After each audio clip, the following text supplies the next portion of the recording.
What's up, Facebook? This is Mike Watson appearing up on the Freestyle Komics page, Facebook Live. I'd like to introduce you. We're just going to call it episode 1 of Dare Creative. Been fishing around with something to do, and a buddy of mine, creative in arms, creative in brotherly love and stuff like that, in making comics, Josh, came up with this little blog that he's doing for Red Band, and I thought that was a clever idea. So I'm hopping on the trolley a little bit here. I'm going to do my own little thing, but with it, so I can make the idea my own. A few minutes ago, we just posted a 3-page preview of Vigilance, number 3.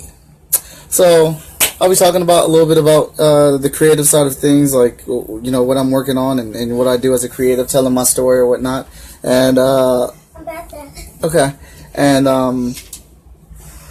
talking about those first 3 pages. I was gonna do Hot Shot, right, but seeing how we just did a 32-day campaign for Hot Shot on the Kickstarter, I'm like, yeah, he can take a little break. We'll close out, or he'll be the 4th title that we talk about. So we'll get to him in about 3 or 4 days. So those Vigilance pages, though, I tagged the creative team that is working on those pages, and it's one hell of a team working on them. As you know, I've been working, we've had Micah writing Vigilance for the first 2 issues, and we've had a couple different artists on issue 1 and then issue 2, and here we are closing out those books. Hopefully, some of you guys got those books. If not, they are available. Come find me. I have my mobile store. If you see me out in the streets, I got comic books with me. I couldn't think of a rhyme quick enough to go with it, and that sucks. I should have. But Vigilance number 2 was pretty awesome. We had a lot of action in there. We got to meet Queen Mala, who gave Vigilance a run for her money. So that was pretty entertaining to watch, or read, rather. It was super fun to read. And fantastic art. Fantastic art. Colors and inks and everything like that. Having a good time. I'm trying to, if you didn't notice, I'm biding a little time because I'm trying to get this out here, share it so we get a couple more people. Tune in now for Insider. Can I spell Insider right though? Insider information on FSK. Yeah. Alright, just posted that on my timeline. Let's see if we get a couple more people here. So, yeah, so that issue 2 ends with Vigilance winning the fight, Mala escaping back to her ship. But we get this amazing cliffhanger where you're like, oh no, what could this mean for her? That type of thing. Maybe some of you guys weren't like that. I was definitely like that. So I was pretty excited about it. So just know that's opening up the doors for some cool things with Vigilance. So we really want to rebuild her from the ground up, because all we know her as is this super powerful superhero, right? She's the strongest extra in the Freestyle Komics verse. She is a full-time superhero, pretty much as Micah has coined it. When everyone else fails, Vigilance will not. We've introduced this titanic and powerful character here. So now she's gotten really popular from the pages of Hot Shot, and we wanted to give her own series. But now we need to start exploring that story with her, and how can we make stories that people can get behind, when you're dealing with someone that can, pretty much do anything. So we are going to deconstruct her, because our viewers and fans and readers or whatnot don't know who she is behind the Vigilance, because there is nothing else behind there's nothing else that we've shown you besides Vigilance. So we're going to kind of in our own way, we're going to develop her alternate ego. her secret identity, but it may or may not be so secret. Hey man, Wes, no problem, man. I love being awesome at comic book conventions. So the cliffhanger, which I'm not going to spoil here because the book just came out and I want people to go get it or whatnot, obviously. Cliffhanger's real good, like real good. So you might want to grab that. It definitely shows you we are expanding at FSK, at the Freestyle Komics brand, for real. So let's I'm going to stop talking about that right now. I'm going to move on to these pages by Eder. Oh my goodness gracious. Hey, these pages are real. If you guys are checking them out with me right now, I'm looking at them at my computer. I get to look at them every day. And, you know, you guys can't see them till we release it. But, is that Void in these pages? Yes, it is. Yes, it is. You knew it was going to have something to do with Void as of the cover, which we also... Mila, come on back. As of the cover, which we also displayed a while ago, actually. But we are showing you the cover to the 3rd issue of Vigilance. And, like, Void's got her in a face hold. And you know, Void's evil. Void does effed up things. You know what I'm saying? He was torturing and beating the crap out of Hotshot. And now he's in the Vigilance book. What is he doing in the Vigilance book? We have no idea. Well, I do. I'm not going to tell you. But some of you guys who've been following Hotshot for a while and the Vigilance story, you might see a couple things in here that may give you a chance to start. Yeah, the hustle beard is there. Yeah, Alvin, it's getting pretty thick. If you look at these pages, you might get a couple hints as to what's going on this issue. Again, I don't want to really spoil too much with it, but it's a fantastic job. The new creative team for Vigilance has some pretty big shoes to fill, because Vigilance 1 and Vigilance number 2 were super popular, and they've sold a lot of issues, and a lot of people love the art and story in those first 2 issues. But when you bring on someone by the name of Alvin Ball, who is watching right now, you know, this is a screenplay writer. He's written and directed shows.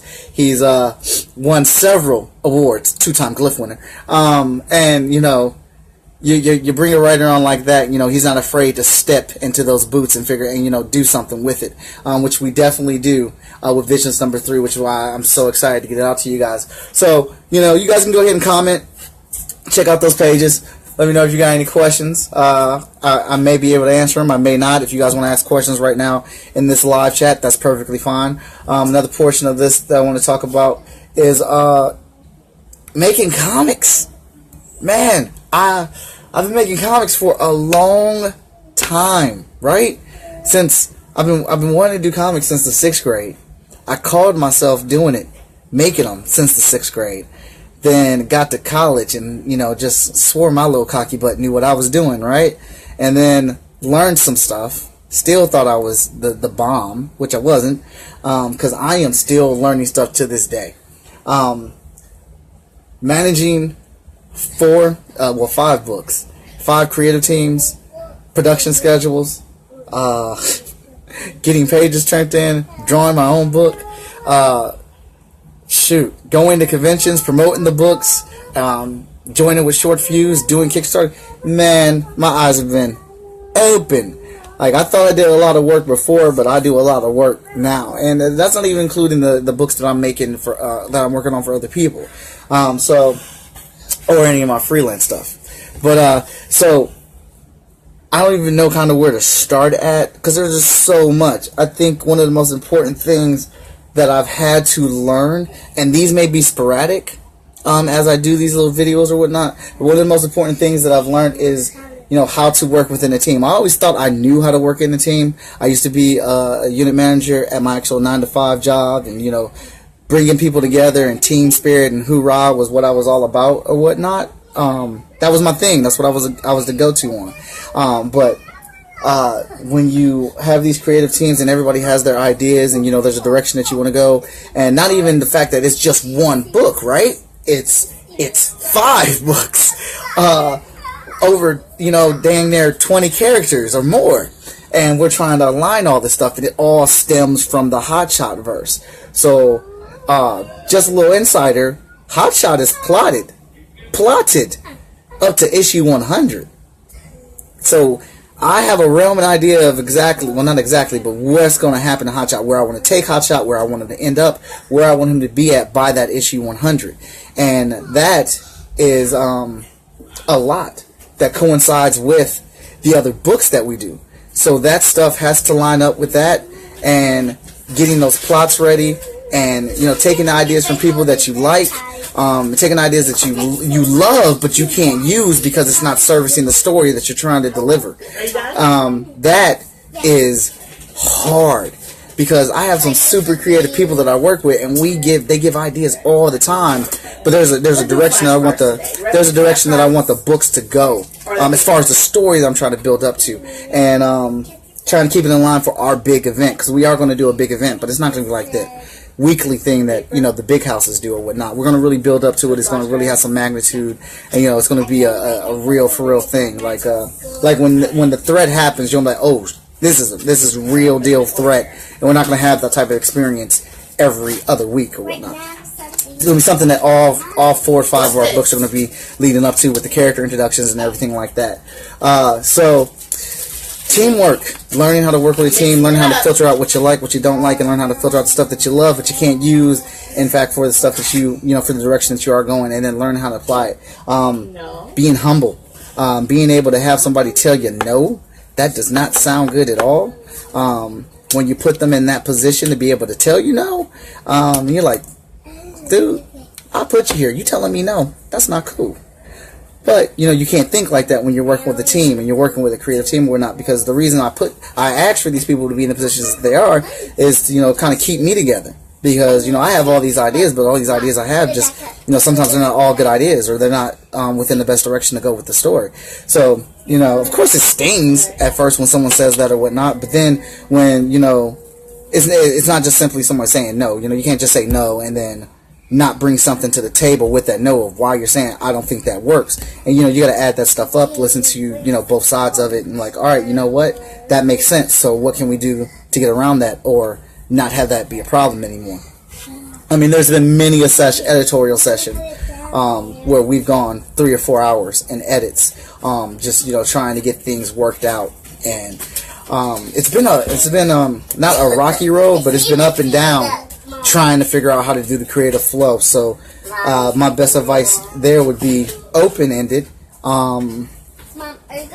and trying to get these things to happen. You gotta stick to your guns on what you want to do, but you gotta also accommodate other people that you're working with, depending on what's where you're going or whatnot.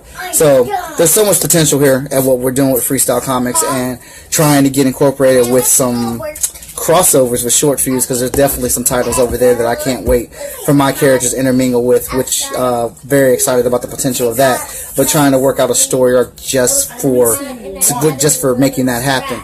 The other thing would be, we have a mini little thing coming off in these next issues, so pay close attention to the book and what's happening.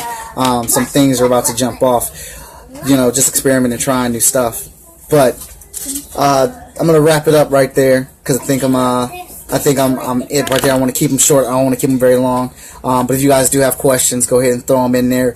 Holler at our creative team. They're all tagged in the recent post as well, and I'm very proud of those guys. I appreciate them putting up with me and Danny, or Danny and I. Hey, do you remember this one? It's just the tip of the iceberg with Freestyle Komics and what we're doing with FSK and the Short Fuse family. I'm glad to be part of it. So I think we'll hit another. Of course, those are all my kids in the background. But of course, we'll have another episode tomorrow. I don't know what book I'm gonna post, so it'll be a surprise, and we'll do it at the same time tomorrow. So thanks for tuning in. Let me know what you think about the little video diary thing that I'm doing right now. And again, any questions that you have or might want to have or ask me in the messages, in the chat, whatever. I'll catch you guys tomorrow for the next 3-page preview.